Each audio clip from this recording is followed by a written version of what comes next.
Gamers, and welcome to Skill Tree, where we learn how to do just about everything. Now today is a very special episode. Mostly because we just recently crossed our 25,000 subscriber mark, which is huge. I can't believe there's that many of you who like the crap I do. As such, I thought it would be fun to kind of revisit the first skill I ever tackled. In this episode here, my episode the first, I did a pair of bracers for my friend William. So yeah, I thought if I did another pair of bracers today, it would be kind of a cool benchmark just to see how much I progressed with that particular kind of project. Anyways, without much further ado, let's jump right in and level up this skill. Alright, so with this build, I had this idea that these bracers would have these like wings coming off, like these Valkyrie bracers.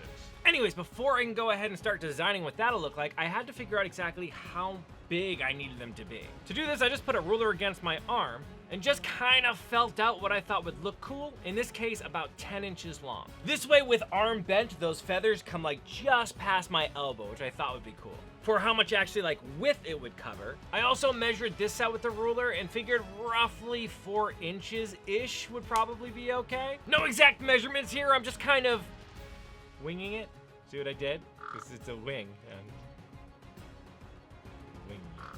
Alright, so with those measurements down, I went to the internet and I found this picture of a wing that I just blew up to be the right size. Now it's grainy and terrible, I just kind of needed it for an outline, just using it so I can trace around and get a rough shape of what I want it to be. After that, I just kind of free-handed in stuff while looking at pictures of actual wings to try to get close. And honestly, I don't think I did a terrible job. I mean, I didn't do a great job, but I didn't do a bad job. So happy with that design, I took them over to my scanner so that I can put them into the computer, allowing me to print out this mirror image as well. This way, like the one on this arm will be pointing in this direction and the one on this arm will be pointing in this direction, rather than them both kind of going the same way and looking goofy. Symmetry. Alright, so with the wing portion actually kind of figured out, it was time to move on to the bracer portion. By using a razor knife, I was able to actually cut these out and check it against my arm so I can see that I liked where everything fell. To do this, I still do it in the same way I did during that first episode. Basically just taking a piece of string or cordage and wrapping it around my wrist and using that against a ruler to get my first measurement, which is about 8 inches around my wrist. I then did the same exact thing on the meaty bit of my forearm, giving me 12 inches around. Finally, I just needed to figure out how long the bracer would actually be between those two areas. Measuring that, I saw it was around 8 inches as well. All of these measurements will obviously vary for you, depending if you don't have little chicken wrists like I do or whatever. So to actually lay this whole thing out and make a template out of those measurements, I first started with a piece of parchment paper that I folded in half to give myself a nice clean center line. Then, lining the halfway point of my measurements up along that center line, I first drew in that 8 inches I got from my wrists. Then I measured up that 8 inches that was going to be the forearm length, so that I knew right where to put my larger forearm measurement of 12 inches. Finally, I just connected the ends of those two measurements together to get this rough shape of my bracer. And I found no matter what design you kind of try to make with a bracer, this is a great starting off point. From here, you can like draw embellishments, change the way the corners look, all that kind of stuff. But at least if you have this layout, you know that it's going to fit here and be the length you want. Speaking of which, time to start designing this to look more like what it's gonna look like. So to do that, I went ahead and put the wing into position just to see where it would land to look the best. Doing this, I saw that it actually needed to be a little bit off-center so that the entirety of the wing kind of spread across the whole bracer. Liking that, I went ahead and traced it into place so I can continue to design the rest of the bracer. And with that in place, I realized I actually didn't like how long I had started making that bracer. With it being that long, only the very tips of those feathers would stick out, and I feel like it takes away from that kind of that piece that I want, right? That's that conversation piece. I really want that to have the most personality. So to fix this, I just went back in and changed that 8-inch measurement down to a 5-inch measurement. Then I rounded off all of my corners and just kind of made a nice even transition from the bracer part to the wing. And I'm pretty happy with this little design here. I think it's gonna look slick. Now real quick, a thing that is going to be pertinent coming up, I'm putting this onto parchment paper because I found that parchment, or like a wax paper, holds up better when I'm tooling, so when I'm actually like tracing out the design onto the moist leather. Basically, if you use just regular paper, the moisture is gonna wick through and it's gonna turn to mush pretty quickly. If you do what I did in my first episode, I put a little piece of plastic around it, which totally works, but it also makes it a little bit slippery, and sometimes it doesn't come out perfectly because that plastic bends and folds underneath. Parchment paper, though not perfect because it is still quite brittle, it gives me a little bit more time to work with it before the paper turns to mush. So in order to be able to use these to actually trace that wing design onto where I need, I just went ahead and taped that wing right where it goes onto the template. Then I just repeated the whole process so that I had 2 of them. So, Tandy Leather makes this really great product that's specifically for making templates. It's like a clear plastic, and if I had some, I don't have any, I could have drawn this design on just one side and then just kind of flipped it over to get its mirror. Not only that, but it's plastic, so it's waterproof and you can reuse it a bunch of times. I really wish I had it. But I had something else and I decided to be clever. Basically, to make my own little permanent templates, I just busted out some of this adhesive clear plastic that's usually used to protect like cabinets. Then I just measured out a piece that was large enough to fit both of my templates onto. By unpeeling the paper backing, I was able to carefully lay my templates onto the sticky side. The thought here is to laminate the whole thing in plastic so that the moisture no longer bothers it at all. Not so much, Because when putting the top part onto it, it turned out this is a real bitch to do. It just kept wanting to fold up in on itself and then it would stick. And I'm not gonna lie, I got really frustrated. Like, really frustrated. But I will not be deterred, damn it. When I have a bad idea, I follow through on it. So to fit my square peg in a round hole and make this work, I went ahead and taped down the corners of this thing. Then I just kind of cut away the paper there so that I could peel it off and it would stay in place. And doing this worked. I was able to lay everything where it needed to go and then cut out my little templates. I overcame. I did it. I show you this mostly just to tell you not to do it this way. Just get the plastic, honestly. It's not that expensive. It's gonna last you longer. I was on a bit of a time crunch and I couldn't get any.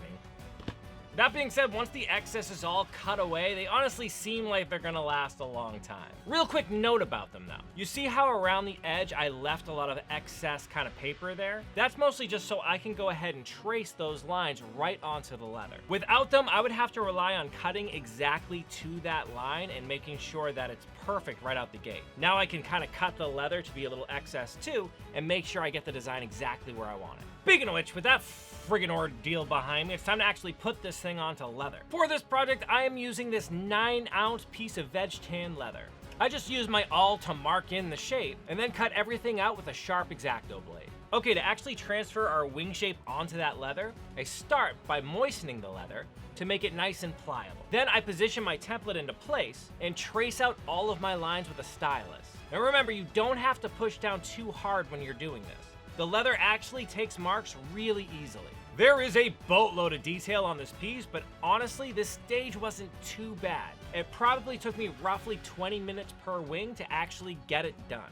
And like I said, the leather takes the shape really clearly. I was super happy with the way the whole thing ended out. Okay, so now that we've got both of those done, it's time to start shaping it into the thing it's actually going to be. First, I went in with my sharp X-Acto blade and removed all of that excess material from around the wing. It's a small step, but removing it automatically got me excited about how this thing was gonna come out. The next task was to cut out all of my lines with a swivel knife. Because I wanted these reliefs to be pretty stark, especially on these long feathers, I made all of my cuts fairly deep. Then as I worked my way towards the smaller feathers, they got a little bit more shallow. Basically, I just wanted those bigger ones to have a bit more body, so I put them in starker relief so that they would kind of stick out more from each other. Then as we went up to those smaller, kind of softer feathers on the top of the wing, I wanted to be a bit more delicate. At this stage, I was a bit worried though, because those feathers looked a bit more like scales to me. But I put way too much work into it at this point, so we're just gonna continue. We're gonna keep going. All right, so from here, it's time to add some depth to really make all those feathers kind of pop. To do this, I just re-moistened that leather so it was pliable again, and then went along all my cut lines with my bevel tool. Again, if you're new here, all this little bevel tool does, it has kind of a slant on the top, and you stick one edge into that cut, and you bang down the other side of that edge. So by this side being lower, it automatically makes this side look like it's sticking out more and gives more of a 3-dimension to the whole thing. This bit really took forever to do. It was challenging to get the right angle on my bevel stamp, especially with those smaller feathers, because you had to come in a really sharp angle so you don't just kind of crush the little feather next to it. This was a test of skill for using the edge beveler, and honestly, I'm proud of how it came out. I will say, if you're trying to do this at home, just be careful with how you stamp the leather so they overlap each other. So basically, if this feather overlaps this feather, you don't want to just make like a stark middle line. You want to make it look like it actually overlaps. Okay, but as cool as that looks, all these next steps, this is where the magic actually happens. So to tool in the detail and make them look like actual real feathers, I started by using a photo of a real wing as my guide, and then used my stylus to lightly draw in the shafts of the feather, also known as the rachis. I think that's how you pronounce it, R-A-C-H-I-S. I never knew that's what they were called. Now I do. Maddie, put in like a the more you know thing here. Or don't, just make me look stupid. You went with the make me look stupid, didn't you? So in looking at the picture of the real wing, I noticed that those little shafts are only seen on kind of the feathers that are really splayed out, because all the other feathers kind of overlap it and hide them. So I really only had to draw in a few of them, and then kind of make mention of them in all the really small feathers. For the larger ones, I just went back in and lightly cut them out with my swivel knife. Also, while I had the knife out, I made these little nicks along the edges of the feather just to add a bit more realistic detail to them. Then I used my bevel stamp again just to make those shafts stand out just a little bit. All right, you guys are going to love how amazing this next technique is. Not just amazing, but easy. So to actually add the veins into the feather to make them look, you know, like feathers, all you have to do is take an awl and scratch this stuff. That's it. Just scratch them, moving away from the shaft at roughly 45-ish degree angles. Go in one direction on one side of the shaft, and then the opposite direction on the other side. And there is no need to be precious about this process. Feathers are organic, you want them to look a little random. This is stupidly easy and instantly adds a truckload of realistic detail. To amp up that realism, I just went back in with my swivel blade and made some random deep cuts. And check that out! You cannot tell me that doesn't look like real feather. I was and am beyond impressed with how easy that is and how good it looks. Like those clunky little scale things before looked straight up like feathers. It's really impressive, actually. And with that technique in my back pocket, I just continued doing that along with the rest of the wing. I used my large awl with the bigger feathers and then switched off to a smaller one for all of my tiny feathers, using just a little bit lighter of a touch. And this small change, again, made such a huge difference, transforming everything from like scaly looking into super realistic looking feathers. I can't express how happy I am with how that looks. That came out awesome.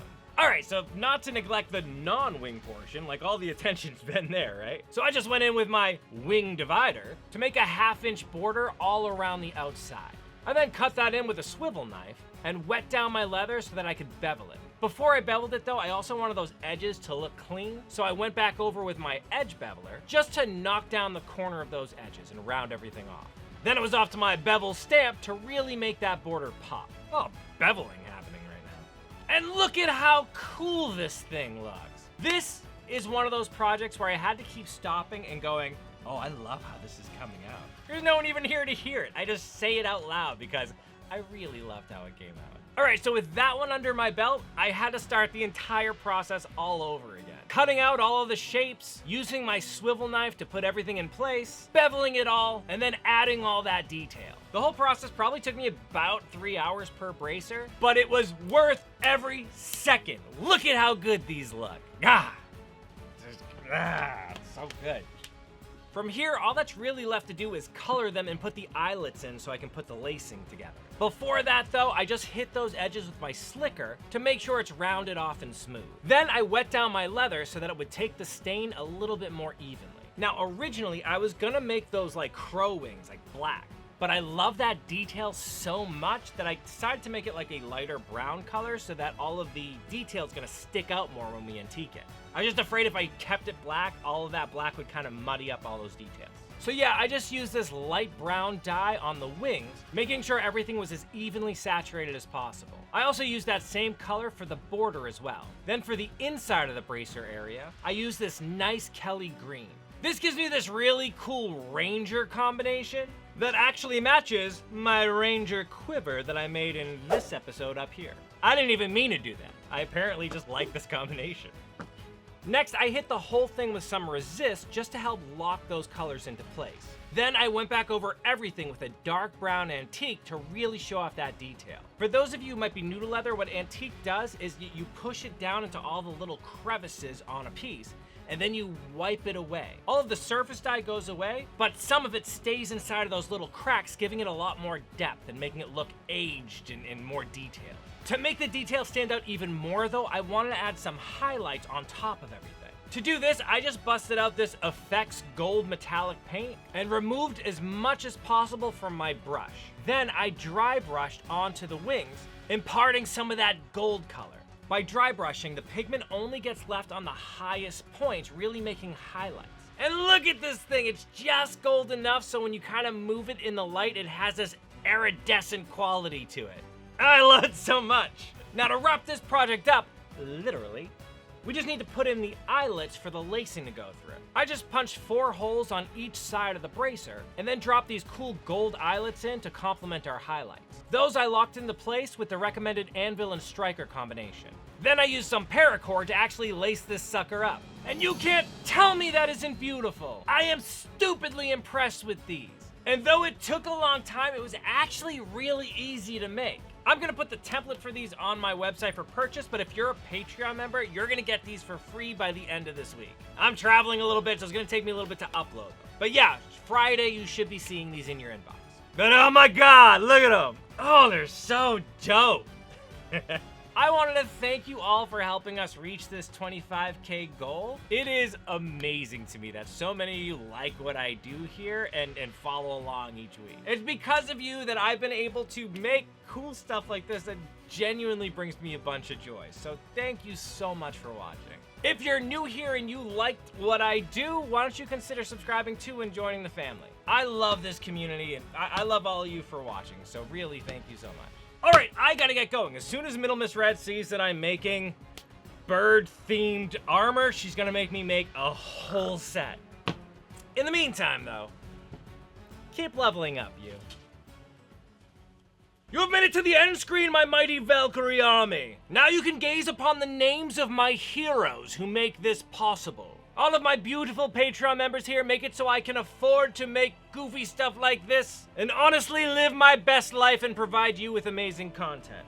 If you'd like to join their noble ranks, why don't you consider joining? Link in the description below. If not, honestly, just you staying this long helps, and clicking on one of these over here will help a lot too.